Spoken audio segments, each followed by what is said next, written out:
Metanoia ministries YouTube ചാനലിലേക്ക് അവർക്കും സ്വാഗതം. പിശാച് വിശ്വാസികളെ ആക്രമിക്കുന്ന വിധം, അവരെ ടെംപ്റ്റ് ചെയ്ത് കൊണ്ടുപോകുന്ന വിധങ്ങളെക്കുറിച്ചായിരുന്നു നമ്മൾ സംസാരിച്ചുകൊണ്ടിരുന്നത്.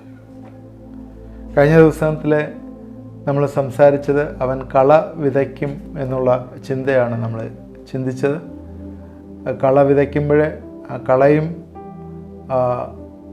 ഗോതമ്പും ഒരുമിച്ച് വളരുകയും അവസാനം ജഡ്ജ്മെൻ്റ് സമയത്ത് അതിന് ഒരു തീർപ്പ് കൽപ്പിക്കുകയും ചെയ്യും എന്നൊക്കെ നമ്മൾ കണ്ടു.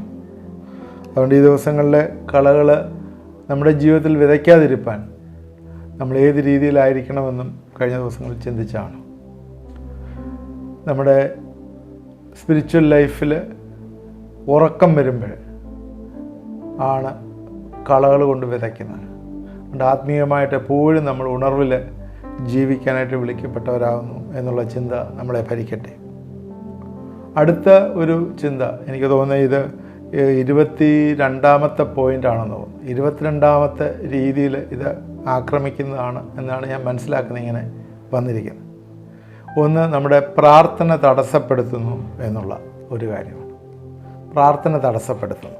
ശത്രു എപ്പോഴും തന്നെ അവൻ്റെ ശക്തി ഉപയോഗിച്ച് ശുശ്രൂഷക്കാരുടെ പ്രാർത്ഥനകളെ എപ്പോഴും തടസ്സപ്പെടുത്തുവാനായി ശ്രമിക്കും. അത് നെഗ്ലക്റ്റ് ചെയ്യുവാനായിട്ട് ശ്രമിക്കും. പ്രാർത്ഥന ഉപേക്ഷിക്കുവാനായിട്ട് പലപ്പോഴും നമുക്ക് ഒരു പ്രേരണ തരുന്നത് തന്നെ പിശാചാണ്. ആളുകളെ ശ്രദ്ധിച്ചാൽ അറിയാം, ഒരുപാട് ബിസിയാണ് പലരും. അതുപോലെ പ്രോഗ്രാംസിലും ഭയങ്കരമായിട്ട് ടൈറ്റ് പ്രോഗ്രാംസാണ്. നമ്മുടെ ചർച്ചിൻ്റെ ആയാലും അതുപോലെ ഉപവാസമായാലും എന്തൊരു പ്രോഗ്രാം, പ്രാർത്ഥനയായാലും എല്ലാം ടൈറ്റ് ഷെഡ്യൂളാണ്. ഇതിനകത്തൊക്കെ കാണുന്ന ഏറ്റവും കൂടുതൽ കട്ട് ചെയ്ത് കളയുന്നത് ഈ പ്രാർത്ഥനയുടെ ഒരു കണ്ടൻ്റാണ്. ഇന്നത്തെ സഭകളുടെ പ്രോഗ്രാം ഒന്ന് ശ്രദ്ധിച്ചു നോക്കിയേ. പ്രാർത്ഥനയ്ക്ക് എടുക്കുന്ന സമയം എത്രയാണ്? ഉപവാസ പ്രാർത്ഥന എന്ന് പറഞ്ഞ് നമ്മൾ കൂടിയാൽ എത്ര സമയം പ്രാർത്ഥിക്കും? പ്രാർത്ഥിക്കാനായിട്ടൊന്ന് വിഷയദാരിദ്ര്യമാണ്. ഉപവാസ പ്രാർത്ഥനയിൽ കൂടുതൽ പാട്ട്, വർഷിപ്പ്, പ്രബോധനങ്ങൾ ഇതെല്ലാം ഉണ്ട്. അതൊക്കെ ആവശ്യമാണ്. 1, 2, 3 പാസ്റ്റേഴ്സൊക്കെ പ്രബോധനങ്ങൾ തരും, ഒക്കെ ആവശ്യമാണ്. എന്നാൽ പ്രാർത്ഥനയിൽ എത്ര സമയം അതിനകത്ത് എടുക്കുന്നു എന്ന് ചിന്തിച്ചു നോക്കി. രാത്രി പ്രാർത്ഥന, നേരത്തെയൊക്കെ രാത്രി മുഴുവൻ ഇരുന്ന് പ്രാർത്ഥിക്കുമായിരുന്നു നേരം വെളുക്കുന്നവരെ. ഇപ്പോഴത്തെ യൂത്ത്സിനെയൊക്കെ രാത്രി പ്രാർത്ഥനയ്ക്ക് ഒന്ന് വിളിച്ചു നോക്കി, 10 മണിയാകുമ്പോഴത്തേക്ക് തട്ടിത്തടവി അവർ എന്തെങ്കിലും ഒരു എക്സ്ക്യൂസ് പറഞ്ഞു പോയിരിക്കും, പ്രാർത്ഥിക്കത്തില്ല. അല്ലെങ്കിൽ തന്നെ രാത്രിയിൽ ഉറക്കം വരുന്നു എന്ന് പറഞ്ഞ് ഉറങ്ങിക്കൊണ്ടേയിരിക്കും. രാത്രി പ്രാർത്ഥനയിലൊന്നും ആർക്കും താല്പര്യമില്ല. ആദിമസഭയിൽ പ്രാർത്ഥിക്കാൻ കൂടിയിരുന്നു. രാത്രി മുഴുവൻ ഇരുന്ന് പ്രാർത്ഥിച്ചതൊക്കെ നമുക്കറിയാം. അപ്പോസ്തല പ്രവൃത്തിയിലെ അവിടെ പ്രബോധനവും ഉണ്ടായിരുന്നു, അപ്പം നുറുക്കലും എല്ലാം ഉണ്ടായിരുന്നു. എന്നാൽ പ്രാർത്ഥിക്കാനായിട്ട് കൂടുതൽ സമയം കണ്ടെത്തി. കാരണം എന്താണ്? അവരുടെ ചിന്തയിൽ എപ്പോഴും ദൈവത്തിൻ്റെ സന്നിധിയിലോട് ചേരുകയും പ്രാർത്ഥിക്കുകയും ചെയ്യുക എന്നുള്ളതാണ്. 1 തെസ്സലോനിക്കർ 5:17 പ്രേ വിത്തൗട്ട് സീസിങ്, ഒരിക്കലും മടുത്തു പോകാതെ നമ്മൾ പ്രാർത്ഥിക്കണം എന്ന് പറഞ്ഞ്. പ്രാർത്ഥന എന്ന് പറയുന്നത് യേശുക്രിസ്തുവിൻ്റെ ഫോളോവേഴ്സിൻ്റെ ഒരു പ്രധാന ജോലിയാണ് പ്രാർത്ഥന എന്ന് പറഞ്ഞ്. ഈ പ്രാർത്ഥനയിൽ കൂടിയാണ് നമ്മൾ ദൈവത്തിന് വേറൊരു പറയാം, ദൈവത്തിന് കീഴടങ്ങുന്നതെന്ന് വേണമെങ്കിൽ പറയാം. Submission through prayer. അത് കാണിക്കുന്നത് എന്താണ്? നമ്മൾ ദൈവത്തിൽ കൂടുതൽ ആശ്രയിക്കുന്നു എന്നാണ്. പ്രാർത്ഥിക്കാത്തവൻ നല്ല രീതിയിൽ കർത്താവിനോട് പറയുകയാണ്, എനിക്ക് നിന്നെ ആവശ്യമില്ല, കാര്യങ്ങളൊക്കെ ഞാൻ അങ്ങ് സ്വയമായി ചെയ്തോളാം. നമ്മൾ കർത്താവിനോട് പ്രാർത്ഥിക്കുമ്പോൾ നമ്മൾ പറയുന്നത് അങ്ങനെയല്ല. കർത്താവേ, എന്നെക്കൊണ്ട് സാധ്യമല്ല, മറ്റുള്ളവരുടെ ആവശ്യങ്ങളും അതും എനിക്ക് സാധ്യമല്ല, നീ ഇടപെടണം. അതുകൊണ്ട് കർത്താവിൻ്റെ സന്നിധിയിൽ പ്രാർത്ഥിക്കുമ്പോൾ നമ്മളൊരു ഡിപ്പെൻഡൻസ്, അവൻ്റെ സന്നിധിയിൽ ഒരു ആശ്രയവും അവനിലുള്ളൊരു കോൺഫിഡൻസും, അതുകൊണ്ട് അവനിൽ കൂടി വലിയൊരു സാധ്യതകൾ വരുന്നു എന്ന് പറഞ്ഞ് നമ്മളെ തന്നെ വിനയപ്പെടുത്തുന്ന ഒരു കാര്യമാണ് പ്രാർത്ഥന. അവന് പ്രയാസങ്ങൾ വിടുവിക്കാനായിട്ട് സാധ്യമാവും. കൊലോസ്യർ 4:2 ഡിലിജൻ്റ് ഇൻ പ്രെയർ. 1 തെസ്സലോനിക്കർ 5:17 പ്രേ വിത്തൗട്ട് സീസിങ്. ഫിലിപ്പിയർ 4:3 നമ്മുടെ ആവശ്യങ്ങളെ ദൈവകരങ്ങളിലേക്ക് സ്തോത്രത്തോടുകൂടി സമർപ്പിക്കുക. എഫേസ്യർ 6:18 എപ്പോഴും പ്രാർത്ഥിക്കുക. ഇങ്ങനെ പല സ്ഥലങ്ങളിലും പ്രാർത്ഥനയെക്കുറിച്ച് പറയുന്നുണ്ട്. അതുകൊണ്ട് വിശ്വാസികളെ സംബന്ധിച്ചിടത്തോളം പ്രാർത്ഥന എന്ന് പറയുന്നത് ക്രിസ്തീയ ജീവിതത്തിൽ ഏറ്റവും ഒരു മസ്റ്റായിട്ടുള്ളൊരു കാര്യമാണ്. അത് ഫാമിലി മെമ്പേഴ്സായിട്ടോ വിശ്വാസ സമൂഹമായിട്ടോ ഒറ്റയ്ക്കായാലും നമ്മൾ പ്രാർത്ഥിക്കണം. യാക്കോബിൻ്റെ ലേഖനം 4:2 അവസാന ഭാഗത്ത് പറയുന്നത്, നിങ്ങൾ യാചിക്കായി കൊണ്ടൊന്നും കിട്ടുന്നില്ല. You do not have because you do not ask. നിങ്ങൾ ചോദിക്കാത്തതുകൊണ്ട് നിങ്ങൾക്കൊന്നും കിട്ടുന്നില്ല. നമ്മുടെ ദൈവം നമ്മൾ ചോദിക്കാൻ ആഗ്രഹിക്കുന്നു. 2 കാര്യങ്ങൾ നമുക്കറിയാം. ഒന്ന്, നമ്മൾ ഫൂളായി ചോദിക്കാതിരിക്കാം, അല്ലെങ്കിൽ നമ്മൾ ദൈവത്തിൽ നിന്ന് ചോദിച്ച് പ്രാപിക്കാം. യേശുക്രിസ്തു ക്രൂശിന്മേലെ നമ്മളെ ദൈവത്തോട് നിരപ്പിച്ചെങ്കിൽ അവൻ്റെ ഏക ആത്മാവിനാലെ പിതാവിങ്കിലേക്ക് നമുക്ക് പ്രവേശനമുണ്ട്. So prayer is the privilege that won for us by the work of Jesus in the cross. കാൽവറിയിലെ കർത്താവ് ചെയ്ത പൂർത്തീകരണമാണ്, അതിൻ്റെ ഒരു പ്രിവിലേജാണ് പ്രാർത്ഥന എന്ന് പറയുന്നത്. എന്ന് പറഞ്ഞാൽ ഒരു ഏറ്റവും ഗിഫ്റ്റ്, ഒരു പ്രിവിലേജായിട്ട് തന്നിരിക്കുകയാണ്. കാരണം എന്താണ്? നമ്മളെ വീണ്ടെടുത്തു, അവൻ്റെ മക്കളാക്കി വെച്ചു എന്നുള്ളത്. അതുകൊണ്ട് പ്രാർത്ഥിക്കുക എന്നുള്ളത് നമ്മൾ കടപ്പെട്ടിരിക്കുന്നു, പ്രാർത്ഥനയ്ക്ക് നമ്മൾ കടപ്പെട്ടിരിക്കുന്നു. അത് കട്ട് ചെയ്യാനുള്ളതല്ല. രാവിലെ എഴുന്നേറ്റ് താമസിച്ചെങ്കിൽ പ്രാർത്ഥിക്കണം, പ്രാർത്ഥിച്ചിട്ടേ ബാക്കിയുള്ള കാര്യങ്ങൾ ചെയ്യാൻ പോകാം. അല്ലെങ്കിൽ ബാക്കിയുള്ള ചില കാര്യങ്ങൾ ഡിലേ ആവുമെന്ന് പറഞ്ഞാൽ ആ ഡിലേ ആവുന്ന സമയത്ത് നിങ്ങൾ പ്രാർത്ഥിച്ചുകൊണ്ടിരിക്കണം, നിങ്ങളത് ചെയ്യണമെങ്കിൽ. അതുകൊണ്ട് പ്രാർത്ഥന ഒരിക്കലും നമ്മൾ മുടക്കാനായിട്ട് പാടില്ല. പിശാചിന് നമ്മൾ പ്രാർത്ഥിക്കാതിരിക്കുന്നത് വലിയ സന്തോഷമാണ്. കാരണം പ്രാർത്ഥിക്കാതിരുന്നാൽ ക്രിസ്തീയ കാര്യക്ഷമതയെ ഇല്ലാതാക്കുകയാണ്. എഫക്റ്റീവ്നെസ്, നമ്മുടെ ക്രിസ്തീയ ജീവിതത്തിൽ എഫക്റ്റീവ്നെസ് ഇല്ലാതെയാക്കുകയാണ്. If you don't ask you will not receive. മത്തായിയുടെ സുവിശേഷം 7-ാം അധ്യായത്തിൽ ഞാൻ ഒരു 3 എപ്പിസോഡ് ചെയ്തിട്ടുണ്ടായിരുന്നു. ആസ്ക്, സീക്ക്, നോക്ക് എന്നൊക്കെ പറഞ്ഞ് 3 എപ്പിസോഡ് നേരത്തെ ചെയ്തിട്ടുണ്ട്. നിങ്ങൾ ദയവായിട്ട് അതൊന്ന് പോയി കേട്ടാൽ പ്രാർത്ഥന എങ്ങനെയാണ് പ്രാർത്ഥിക്കേണ്ടത്, പ്രാർത്ഥനയുടെ കണ്ടന്റ് എന്താണ്, പ്രാർത്ഥനയിൽ എന്തൊക്കെയാണ് നമ്മൾ ചെയ്യുന്നത് എന്നുള്ള കാര്യങ്ങളെല്ലാം അതിൽ പറയുന്നുണ്ട്. അതായത് ഈ lack of prayer means lack of answers in your life. നിങ്ങളുടെ ജീവിതത്തിലെ ഉത്തരങ്ങൾ നിങ്ങൾക്കില്ലാതെ പോവുകയാണ് പ്രാർത്ഥിക്കാതിരിക്കുമ്പോഴേ. ചോദിക്കുമ്പോൾ കിട്ടുന്നുണ്ട്, അന്വേഷിക്കുമ്പോൾ കണ്ടെത്തുന്നുണ്ട്, മുട്ടും തുറക്കുന്നുണ്ട്. ഇതെല്ലാം തന്നെ മത്തായിയുടെ സുവിശേഷം 7-ാം അധ്യായത്തിലുള്ള വാക്യങ്ങളാണ്. ഇതെല്ലാം നമ്മൾ നേരത്തെ ചിന്തിച്ചിട്ടുള്ളതാണ്. സാധാരണ പ്രാർത്ഥിക്കുമ്പോഴേ നമ്മൾ എന്താ ചെയ്യുന്നത്? നമ്മുടെ ഈ ലോകത്തിലെ ആവശ്യങ്ങളാണ് പ്രധാനമായിട്ട് നമ്മൾ പ്രാർത്ഥിക്കുന്നത്. അത് വേണം, ഇത് വേണം, തരണേ അത് തരണേ, അല്ല ഇങ്ങനെ പല കാര്യങ്ങൾ നമ്മളിങ്ങനെ പ്രാർത്ഥിക്കാറുണ്ട് നമ്മുടെ ആവശ്യങ്ങൾ നടത്തിയെടുക്കാൻ. ശരിക്കും നമ്മുടെ ആവശ്യങ്ങളൊക്കെ ദൈവത്തിനറിയാം. നിങ്ങളെ ഈ ലോകത്തിൽ സൃഷ്ടിച്ചാക്കിയിരിക്കുന്നെങ്കിൽ ആ ആവശ്യങ്ങളെല്ലാം ദൈവത്തിനറിയാം. ഇപ്പം കുഞ്ഞുങ്ങൾ ചില കാര്യങ്ങൾ മാതാപിതാക്കളോട് ചോദിക്കുന്നത് പോലെ ആവശ്യങ്ങളെ അറിഞ്ഞ് മാതാപിതാക്കളെ കരുതുന്നുണ്ട്. ചോദിച്ചില്ലെങ്കിലും ചില കാര്യങ്ങൾ കരുതി കൊടുക്കുന്നുണ്ട്. അതുപോലെ ദൈവവും നമുക്ക് വേണ്ടി എല്ലാം ഒരുക്കിയിട്ടുണ്ട് എന്ന് നമ്മൾ മറന്നു പോകരുത്. എന്നാൽ നമ്മുടെ ഉള്ളിലുള്ള നമ്മുടെ വേറൊരു പറയാം ഗോഡ് കണ്ടന്റ്, നമ്മുടെ ഉള്ളിലുള്ള ദൈവീകത്വം, അത് ദൈവം നമ്മുടെ ഉള്ളിലിട്ടിരിക്കുന്നതാണ്. പരിശുദ്ധാത്മാവിൻ്റെ ശക്തിയാൽ ദൈവത്തിൻ്റെ സ്നേഹം നമ്മളോട് പ്രദർശിപ്പിച്ചിരിക്കുകയാണ്. അത് ആ കണ്ടന്റ് വർദ്ധിക്കാനായിട്ട് നമ്മൾ പ്രാർത്ഥിക്കാറുണ്ട്. 1-2 വാക്യങ്ങൾ ഇതുമായിട്ട് ചേർന്ന് വായിക്കാം. ഇയ്യോബിൻ്റെ പുസ്തകം 23-12 വാക്യത്തിൽ ഇങ്ങനെയാണ് എഴുതിയിരിക്കുന്നത്: ഞാൻ അവൻ്റെ അധരങ്ങളുടെ കൽപ്പന വിട്ട് പിന്മാറിയിട്ടില്ല. അവൻ്റെ വായിലെ വചനങ്ങളെ എൻ്റെ ആഹാരത്തേക്കാൾ സൂക്ഷിച്ചിരിക്കുന്നു. I have esteemed the words of his mouth more than my necessary food. അവൻ്റെ വായിലെ വചനങ്ങൾ എൻ്റെ ആഹാരത്തേക്കാൾ അധികമായിട്ടുള്ള ഇമ്പോർട്ടൻസ് ഞാൻ കൊടുത്തിരിക്കുന്നു. ഇയ്യോബ് പറയുന്നതാണ്. എന്താണത് കാണിക്കുന്നത്? ആഹാരത്തേക്കാളും പ്രാധാന്യം ദൈവത്തിൻ്റെ വചനത്തിനുണ്ട് എന്നുള്ളതാണ്. അതുകൊണ്ടാണ് നേരത്തെ പറഞ്ഞത് ദൈവത്തിൻ്റെ കണ്ടന്റ്, ദൈവത്തിൻ്റെ ശക്തി നമ്മളിൽ വർദ്ധിക്കുവാനായിട്ട് നമ്മൾ എന്തെങ്കിലും പ്രാർത്ഥന ചെയ്യാറുണ്ടോ? അതോ നമ്മുടെ ആവശ്യങ്ങൾക്ക് വേണ്ടിയുള്ള മാത്രമുള്ള പ്രാർത്ഥനയാണോ?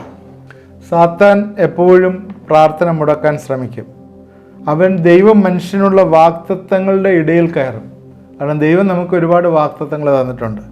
അന്നേരം അതിൻ്റെ ഇടയിൽ നിന്ന് മറയായി നിന്നുകൊണ്ട് അവന് നമ്മളെ പല രീതിയിൽ ദൈവത്തിൽ നിന്ന് അകറ്റാനായിട്ട് ശ്രമിക്കും. കാരണം സാത്താൻ്റെ മെയിൻ ഉദ്ദേശം തന്നെ അങ്ങനെയാണല്ലോ, ആളുകളെ ദൈവത്തിൽ നിന്ന് അകറ്റിക്കൊണ്ട് പോവുകയാണ്.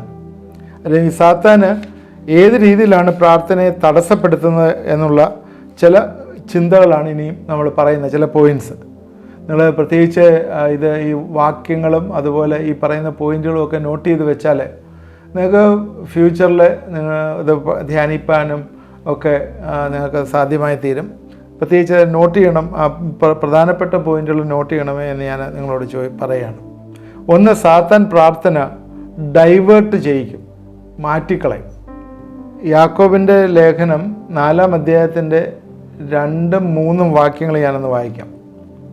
നിങ്ങൾ മോഹിച്ചിട്ട് പ്രാപിക്കുന്നില്ല, നിങ്ങൾ കൊല്ലുകയും അസൂയപ്പെടുകയും ചെയ്തിട്ടും ഒന്നും സാധിക്കുന്നില്ല. നിങ്ങൾ കലഹിക്കുകയും ശണ്ടയിടുകയും ചെയ്തിട്ടും യാചിക്കായി കൊണ്ട് കിട്ടുന്നുമില്ല. നിങ്ങൾ യാചിക്കുന്നുവെങ്കിലും നിങ്ങളുടെ ഭോഗങ്ങളിൽ ചിലവിടേണ്ടതിന് വല്ലാതെ യാചിക്കുന്നതുകൊണ്ട് ഒന്നും കിട്ടുന്നില്ല. അപ്പോഴേ നമുക്ക് ഇവിടെ കാണാൻ പറ്റും യാചിക്കുന്ന സ്റ്റൈല്.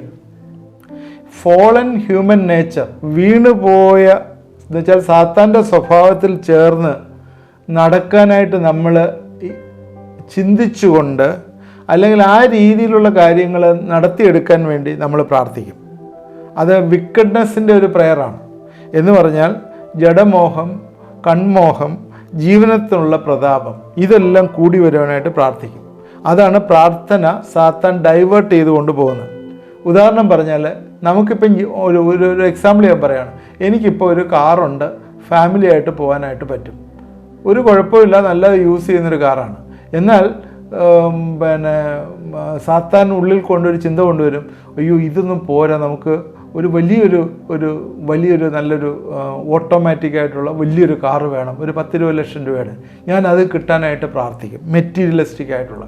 അതുപോലെ ഇങ്ങനെയൊക്കെയുള്ള ഈ ലോകത്തിലെ ബെനിഫിറ്റുകൾ കിട്ടത്ത രീതിയിൽ ഇങ്ങനെ പ്രാർത്ഥിക്കുന്ന പ്രാർത്ഥനകൾ അതെന്തിനാണ്? ദൈവീയത്വം വളരാനായിട്ടുള്ള പ്രാർത്ഥനയല്ല, ഈ ലോകത്തിലെ നമ്മുടെ സെൻസസ്, നമ്മുടെ ഇന്ദ്രിയങ്ങൾക്ക് ഇഷ്ടപ്പെടുന്ന രീതിയിൽ അക്വയർ ചെയ്യാനുള്ള പ്രാർത്ഥന. ആ പ്രാർത്ഥന നമ്മൾ ചെയ്യുമ്പോൾ നമ്മുടെ ലൈക്ക്നെസ്, ദൈവത്തിൻ്റെ ആ സ്വരൂപത്തിൽ നിന്ന് നമ്മളിങ്ങനെ ഡിമിനിഷ് ചെയ്ത് പോകുന്നതായിട്ട് കാണാം. ദാവീദ് രാജാവിനെ കുറിച്ചറിയാം. ദാവീദ് രാജാവ് ബത്ശേബയുമായിട്ടുള്ള ബന്ധം, അവളെ കണ്ട് ആഗ്രഹിച്ച് പ്ലോട്ടുണ്ടാക്കി ഭർത്താവിനെ കൊന്ന് അവളെ കൈക്കലാക്കി. ദൈവം ദാവീദിനെ ആ പാപത്തെക്കുറിച്ച് ഓർപ്പിച്ചു. 2 ശമൂവേൽ 12-8 വാക്യത്തിൽ, ഞാൻ നിനക്ക് നിൻ്റെ യജമാൻ്റെ ഗൃഹത്തെയും നിൻ്റെ മാർവിടത്തേക്ക് നിൻ്റെ യജമാൻ്റെ ഭാര്യമാരെയും തന്നു, ഇസ്രായേൽ ഗൃഹത്തെയും യഹൂദ ഗൃഹത്തെയും നിനക്ക് തന്നു, പോരായെങ്കിൽ ഇന്നതുകൂടി ഞാൻ നിനക്ക് തരുമായിരുന്നു. നീ യഹോവയുടെ കൽപ്പന നിരസിച്ച് അവൻ അനിഷ്ടമായുള്ളത് ചെയ്ത് എന്ത്? ഹിത്യനായ ഊരിയാവെ വാൾ കൊണ്ട് വെട്ടി അവൻ്റെ ഭാര്യയെ നിനക്ക് ഭാര്യയെ എടുത്ത് അവനെ അമോര്യരുടെ വാൾ കൊണ്ട് കൊല്ലിച്ചു. നീ ചോദിക്കുന്നെങ്കിൽ നിനക്ക് തരുമായിരുന്നു, ദൈവഹിതത്തിൽ നിന്ന് നിനക്ക് പ്രാപിക്കാമായിരുന്നു. എന്നാൽ നീ ഈവിൾ പ്ലാൻ ഡിസൈഡ് ചെയ്തു, ദൈവത്തിൻ്റെ ആലോചന ചോദിച്ചില്ല. ദൈവത്തിൻ്റെ ആലോചന ചോദിക്കാതെ അവനെ യുദ്ധത്തിൻ്റെ സമയത്ത് അവൻ വേറെ വഴിയായിട്ട് പോകുന്നതായിട്ട് കാണുന്നു. വേറെ വഴിക്ക് അവൻ ആയിരിക്കേണ്ടിടത്ത് ആകാതെ പോയതുകൊണ്ടാണ് അവിടെ ഈ സംഭവം അവിടെ ഉണ്ടാവുന്നത്. ഹിത്യനായ ഊരിയാവിൻ്റെ ഭാര്യയെ മോഹിക്കുകയും കൈക്കലാക്കുകയും ചെയ്ത്. അത് ഈവിൾ പ്ലാൻ നീ ഡിസൈൻ ചെയ്തു. നിനക്ക് വേറെ എന്നോട് ചോദിക്കാമായിരുന്നു, പോരായെങ്കിൽ ഇന്നതുകൂടെ ഞാൻ നിനക്ക് തരുമായിരുന്നു. അതുകൊണ്ട് ദൈവഹിതത്തിൽ നിന്ന് നമ്മൾ പ്രാർത്ഥിക്കാതിരിക്കുവാനായി പിശാച് പ്രാർത്ഥനകളെ ഡൈവേർട്ട് ചെയ്ത് കളയും. അതാണ് ഒന്നാമത്തെ പോയിൻ്റായിട്ട് പറഞ്ഞത്. രണ്ടാമത്, സാത്താൻ അവിശ്വാസം പ്രാർത്ഥനയിൽ കൊണ്ടുവരുന്നു. നമ്മൾ പ്രാർത്ഥിക്കുമ്പോൾ അവിശ്വാസം കൊണ്ടുവരുന്നു. എബ്രായർ 11:6 എന്നാൽ വിശ്വാസം കൂടാതെ ദൈവത്തെ പ്രസാദിപ്പാൻ കഴിയുന്നതല്ല. ദൈവത്തിൻ്റെ അടുക്കൽ വരുന്നവൻ ദൈവം ഉണ്ട് എന്നും തന്നെ അന്വേഷിക്കുന്നവർക്ക് പ്രതിഫലം കൊടുക്കുന്നുവെന്നും വിശ്വസിക്കേണ്ടതല്ലേ. എന്നാൽ വിശ്വാസം കൂടാതെ ദൈവത്തെ പ്രസാദിപ്പാൻ കഴിയുന്നതല്ല. ദൈവത്തിൻ്റെ അടുക്കൽ വരുന്നവൻ ദൈവം ഉണ്ട് എന്നും തന്നെ അന്വേഷിക്കുന്നവർക്ക് പ്രതിഫലം കൊടുക്കുന്നുവെന്നും വിശ്വസിക്കേണ്ടതല്ലേ. 2 കാര്യങ്ങൾ അവിടെ വിശ്വസിക്കണം. ഒന്ന്, ദൈവമുണ്ട് എന്ന് വിശ്വസിക്കണം. 2, അന്വേഷിക്കുന്നവർക്ക് പ്രതിഫലം കൊടുക്കുന്നു എന്നും വിശ്വസിക്കണം. ഈ 2 കാര്യം ചെയ്യണം. എത്ര വലിയ ആവശ്യമായാലും ദൈവത്തിന് ആ ഉത്തരം തരുവാൻ കഴിയും എന്ന് നമ്മൾ വിശ്വസിക്കണം. അതിനാൽ നാം അവനെ മനസ്സിലാക്കിയെങ്കിലേ അവനെ വിശ്വസിക്കാൻ പറ്റുള്ളൂ. അവൻ നമ്മുടെ ആവശ്യങ്ങളെ നിറവേറ്റുമെന്ന് വിശ്വസിക്കണം. എന്നാൽ ദൈവം നമ്മളെ കെയർ ചെയ്യുന്നില്ല എന്ന് ധരിപ്പിക്കും. ചില ആളുകൾ പറയുന്നുണ്ട്, നിങ്ങൾ എത്ര നാൾ പ്രാർത്ഥിച്ചു, എന്നാൽ ദൈവം ഇതുവരെ ഉത്തരം തന്നില്ലല്ലോ. ഇങ്ങനെയുള്ള ചിന്ത നമ്മൾ പലപ്പോഴും ഒരു പ്രതിരോധം കൊണ്ടുവരും. ഞാൻ എത്ര നാളായിട്ട് പ്രാർത്ഥിക്കുന്നു, പ്രത്യേകിച്ച് ഈ കുഞ്ഞുങ്ങളില്ലാത്തവർക്ക് വേണ്ടിയൊക്കെ നമ്മൾ പ്രാർത്ഥിക്കുകയും ഒരുപാട് നാളിരുന്ന് പ്രാർത്ഥിക്കുന്നുണ്ട്. പ്രാർത്ഥിച്ചിട്ടൊന്നും അത് നടക്കുന്നില്ലല്ലോ എന്ന് പറഞ്ഞിട്ട് ആളുകൾ പലപ്പോഴും നിങ്ങൾ വലിയ വിശ്വാസിയാണ്, നിങ്ങൾ കൂട്ടായ്മയിലൊക്കെ പോകുന്നവരാണല്ലോ, നിങ്ങൾ പ്രാർത്ഥിച്ചിട്ട് എന്താ ഇതൊന്നും നടക്കാത്തത് എന്നൊക്കെയുള്ള പ്രതിരോധം പലപ്പോഴും സൃഷ്ടിക്കും. ഇത് സാത്താൻ അവിശ്വാസം കൊണ്ടുവരികയാണ്.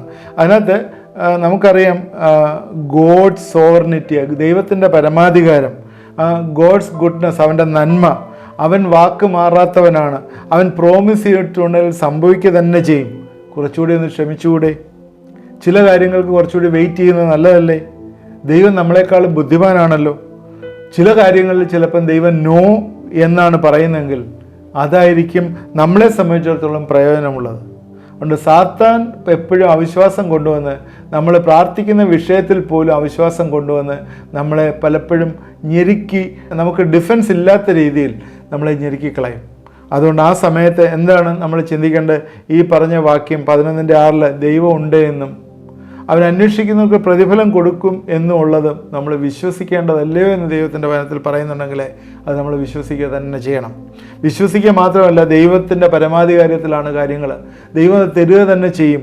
അവൻ്റെ പ്രോമിസ് നമ്മൾ ഏറ്റെടുത്ത് അവൻ്റെ സന്നിധിയിൽ നമ്മൾ ഇരിക്കുകയും വെയിറ്റ് ചെയ്യുകയും ചെയ്യാനായിട്ട് ദൈവം നമ്മളെക്കുറിച്ച് ആഗ്രഹിക്കുന്നു. എൻ്റെ സമയം ഇന്ന് ഇവിടെ അവസാനിച്ചുകൊണ്ട് ഞാൻ ഇവിടെ സ്റ്റോപ്പ് ചെയ്യുകയാണ്. ഇത് കണ്ടിന്യൂസ് ആയിട്ട് നമുക്ക് 2-3 എപ്പിസോഡിൽ ഇത് ചിന്തിക്കേണ്ടതായിട്ടുള്ള ആവശ്യമുണ്ട്. കാരണം പ്രാർത്ഥന എന്ന് പറയുന്നത് ഏറ്റവും പ്രധാനപ്പെട്ട ഒരു ഘടകമാണ്. കാരണം പ്രാർത്ഥിക്കുക എന്ന് പറഞ്ഞ ദൈവം ആഗ്രഹിക്കുന്ന കാര്യം. യേശു പോലും അതിരാവിലെ പോയി മലയിലിരുന്ന് പ്രാർത്ഥിച്ചതായിട്ടറിയാം. യേശു തൻ്റെ ദൗത്യങ്ങൾ ഏറ്റെടുക്കുന്നതിന് മുമ്പെല്ലാം പ്രാർത്ഥിച്ചതായിട്ടറിയാം. യേശു ശിഷ്യന്മാരെ പ്രാർത്ഥിക്കാൻ പഠിപ്പിച്ചതായിട്ട് നമുക്കറിയാം. അതുകൊണ്ട് പ്രാർത്ഥിക്കുക എന്നുള്ളത് നമ്മളെ സംബന്ധിച്ചത് ഏറ്റവും ഇമ്പോർട്ടൻ്റ് ആയിട്ടും കടപ്പെട്ടിരിക്കുന്ന ഒരു കാര്യമാണ്. അതുകൊണ്ട് പ്രാർത്ഥന തടസ്സപ്പെടുത്താനായിട്ട് പിശാച് എപ്പോഴും ശ്രമിക്കും. അതിന് ഹിൻഡ്രൻസ് ആയിട്ട് പറഞ്ഞ 2 കാര്യങ്ങൾ ഞാൻ പറഞ്ഞു. ഒന്ന്, സാത്താൻ പിശാച് ഡൈവേർട്ട് ചെയ്യാൻ ശ്രമിക്കും. 2, അവിശ്വാസം പ്രാർത്ഥനയിൽ കൊണ്ടുവരാനായിട്ട് ശ്രമിക്കും. ഇനി അതിനകത്ത് 4-5 പോയിൻ്റ് കൂടെ ഉണ്ട്. അത് നമുക്ക് അടുത്ത എപ്പിസോഡിൽ ചിന്തിക്കാം. നമ്മുടെ പ്രാർത്ഥന ജീവിതം ഏത് രീതിയിലാണെന്ന് ഇന്നൊന്ന് വിശകലനം ചെയ്യുന്നത് നല്ലതായിരിക്കും. പ്രെയർ എന്ന് പറയുമ്പോൾ വീണ്ടും നമ്മൾ അതിനെക്കുറിച്ച് ചിന്തിക്കുമ്പോൾ പ്രെയർ എന്ന് പറയുന്ന ഒരു കോടതിയിൽ ഒരു അപേക്ഷ പറയുന്നത് പോലെ, ഒരു ജഡ്ജിൻ്റെ മുമ്പിൽ നമ്മൾ സബ്മിറ്റ് ചെയ്യുന്ന ഒരു കാര്യം പ്രെയർ ആണല്ലോ. എന്ന് പറഞ്ഞ പോലെ ദൈവം ന്യായം വിധിക്കുന്നവനാണ്. ഈ ദൈവമാണ് നമുക്ക് ഉത്തരം തരേണ്ടത്. ദൈവത്തിൻ്റെ സന്നിധിയിൽ നമ്മളൊരു പ്രെയർ പറയുകയാണ്. ഈ പ്രെയർ പറയുമ്പോൾ അതിൻ്റെ കണ്ടൻറ്റുകളൊക്കെ നേരത്തെ ഞാൻ എപ്പിസോഡുകളിൽ പറഞ്ഞിട്ടുണ്ടെങ്കിലും ഇത് നമ്മൾ ഒരിക്കലും മുടക്കാനായിട്ട് പാടില്ല. നമ്മളൊരു നീതി എക്സ്പെക്റ്റ് ചെയ്യുന്നുണ്ടെങ്കിൽ, നമുക്കൊരു റിവാർഡ് എക്സ്പെക്റ്റ് ചെയ്യുന്നുണ്ടെങ്കിൽ, നമുക്കൊരു ഉത്തരം നമ്മൾ എക്സ്പെക്റ്റ് ചെയ്യുന്നുണ്ടെങ്കിൽ ഈ പ്രെയർ നമ്മൾ മുടക്കാനായിട്ട് സാധ്യമല്ല. എന്നെ കേട്ടുകൊണ്ടിരിക്കുന്ന പ്രിയപ്പെട്ടവരെ, പ്രാർത്ഥനയുടെ ഒരു ആത്മാവ് നിങ്ങളുടെയൊക്കെ ജീവിതത്തിലുണ്ടോ? പ്രാർത്ഥിക്കേണ്ടതുപോലെ നമുക്ക് പ്രാർത്ഥിക്കാനായിട്ട് പറ്റുന്നുണ്ടോ? പല തടസ്സങ്ങൾ പലപ്പോഴും വരുന്നില്ലേ? പലപ്പോഴും നിങ്ങളുടെ ചിന്തകളൊക്കെ ഇങ്ങനെ കാട് കയറി പോകാറില്ലേ? പ്രാർത്ഥിക്കുമ്പോൾ ദൈവത്തിൻ്റെ കോൺസെൻട്രേറ്റ് ചെയ്യാനായിട്ട് പറ്റുന്നുണ്ടോ? ദൈവികത്വം നിങ്ങൾ വളരാനായിട്ട് നിങ്ങൾക്ക് പ്രാർത്ഥിക്കാനായിട്ട് പറ്റുന്നുണ്ടോ? അതോ ലോകത്തിലെ മോഹങ്ങൾക്ക് വേണ്ടി മാത്രമാണോ പ്രാർത്ഥിക്കുന്നത്? തീർച്ചയായും ഒന്ന് വിശകലനം ചെയ്യാനായിട്ട് ഒരു മിനിറ്റെങ്കിലും നിങ്ങളുടെ ജീവിതത്തിൽ എടുത്താൽ നല്ലതാണ്. തുടർന്ന് നമ്മൾ പ്രാർത്ഥിക്കാൻ പോവുകയാണ്. പ്രാർത്ഥിക്കുന്ന സമയത്ത് എന്നോട് ചേർന്ന് പ്രാർത്ഥിക്കുക. ദൈവം നന്മകളെ തരും, അനുഗ്രഹങ്ങളെ തരും. ഒന്നും ദൈവം മുടക്കുകയില്ല. നമുക്കെല്ലാം നന്മകളെയും തരും, അനുഗ്രഹങ്ങളെ തരും. നമുക്ക് പ്രാർത്ഥിക്കാം. ദൈവമായ കർത്താവേ, ഇത് കണ്ടുകൊണ്ടിരിക്കുന്ന എല്ലാവരെയും നീ അനുഗ്രഹിക്കണമേ എന്ന് പ്രാർത്ഥിക്കുന്നു. പ്രാർത്ഥനയുടെ ആവശ്യത്തെക്കുറിച്ച് ഞങ്ങൾ പറയുമ്പോഴേ പലപ്പോഴും പ്രാർത്ഥന പിശാച് തടസ്സപ്പെടുത്തുകയാണ്. കർത്താവേ, പ്രാർത്ഥനയിലെ പലപ്പോഴും പ്രാർത്ഥനയുടെ വിഷയങ്ങൾ തന്നെ ഡൈവേർട്ട് ചെയ്ത് കളയുകയാണ്. സുഖലോലുപതയ്ക്ക് വേണ്ടിയുള്ള പ്രാർത്ഥനയിലേക്ക് മാറുന്നു. കർത്താവേ, ഞങ്ങളുടെ ആവശ്യങ്ങൾ, ഈ ലോകത്തിലുള്ള ആവശ്യങ്ങളിലേക്കുള്ള പ്രാർത്ഥനയ്ക്കായിട്ട് മാറുന്നു. ഉപരിയായിട്ട് ദൈവിക മഹത്വം ഞങ്ങൾ വർദ്ധിക്കുവാനായിട്ടുള്ള പ്രാർത്ഥനകളെ കർത്താവെ ഈ ദിവസങ്ങൾ ചെയ്യുവാനായിട്ട് ഞങ്ങളെ സഹായിക്കണമേ. പ്രാർത്ഥിക്കുമ്പോൾ അത് ലഭിച്ചു എന്ന് ചിന്തിക്കാൻ ഞങ്ങളെ ഇടവരുത്തണമേ. നിൻ്റെ സോർണിറ്റിയിലാണ് ഞങ്ങൾ ചോദിക്കുന്നത്, നീയാണ് എല്ലാറ്റിനും ഉത്തരം തരേണ്ടത് എന്നുള്ള ചിന്ത ഞങ്ങളെ ഭരിക്കട്ടെ. പലപ്പോഴും അവിശ്വാസം വന്നിട്ട് പ്രാർത്ഥനയ്ക്ക് ഉത്തരം കിട്ടാതെ പോകുന്നു. ഞങ്ങളോട് ക്ഷമിക്കണമേ എന്ന് പ്രാർത്ഥിക്കുന്നു. പ്രാർത്ഥനയിൽ കൂടി വെയിറ്റ് ചെയ്യുവാനായിട്ട് ഈ ദിവസങ്ങൾ പഠിപ്പിക്കണമേ. പ്രാർത്ഥനാ ജീവിതം കർത്താവെ കുറഞ്ഞിരിക്കുന്ന വ്യക്തികൾ എന്നെ കാണുന്നുണ്ടെങ്കിൽ ഇന്നോട്ട് കൂടുതൽ സമയം ദൈവസ്ഥനിലിരുന്ന് പ്രാർത്ഥിപ്പാനായിട്ട് കർത്താവെ ഇടവരുത്തണമേ. കൂടുതൽ പ്രാർത്ഥന, മോർ പ്രെയർ മോർ പവർ എന്നുള്ളതാണല്ലോ. കർത്താവ് കൂടുതൽ സമയം ഇരുന്ന് പ്രാർത്ഥിപ്പാനായിട്ടുള്ള കൃപ തരണമേ എന്ന് പ്രാർത്ഥിക്കുന്നു. കർത്താവെ, പ്രാർത്ഥനയ്ക്കൊന്നും ഉത്തരമില്ലാതെ ഇരിക്കുകയില്ല. പ്രാർത്ഥന തലമുറകളായിട്ട് ഉത്തരം തരുന്നതാണ്. പ്രാർത്ഥനയൊന്നും നഷ്ടപ്പെട്ടു പോകുന്നില്ല. അതുകൊണ്ട് കൂടുതൽ സമയം പ്രാർത്ഥിപ്പാനായിട്ടുള്ള കൃപ തരണമേ എന്ന് പ്രാർത്ഥിക്കുന്നു. ഇന്ന് രോഗികളായിരിക്കുന്ന ചിലരെ ഞങ്ങൾ ഓർത്ത് പ്രാർത്ഥിക്കുന്നു.